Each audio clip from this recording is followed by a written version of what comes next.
2 students were shot outside an off-campus house party several weeks ago, but now the local community is rallying around the tenants of the house who say the university has mishandled their situation.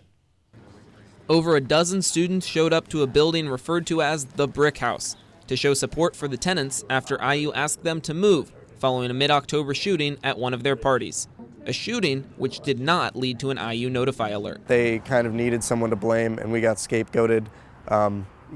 We obviously would not have thrown this party if we knew something was violent, and we used to pride ourselves on being a very safe space. The former tenants and their supporters marched to the dean's office with over 3,000 signatures of support for their cause. It's a culture hub of Bloomington. I mean, there are 3,000 signatures on this petition because I guarantee you those 3,000 people spent their time here at Brickhouse.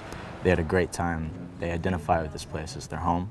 And so do I, which is why I care so much. The protesters arrived to the Dean of Students' office where Mitchell and Gonzalez raised their concerns over the residents' treatment and the failure to send out a campus-wide alert after the shooting. Although the house is off campus, it is owned by the university. I hope that the 3,000 signatures that signed the petition speak something to them.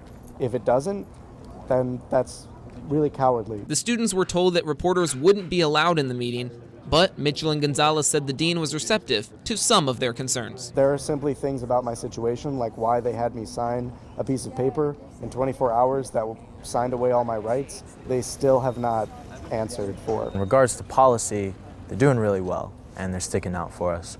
But in regards to, I guess, morality, it could be done better. Mitchell finished moving out after delivering the petition, but he and his supporters hope that this isn't the end of their efforts. I would like to find a satisfactory end to the story in which we aren't taking such a critical hit from the university.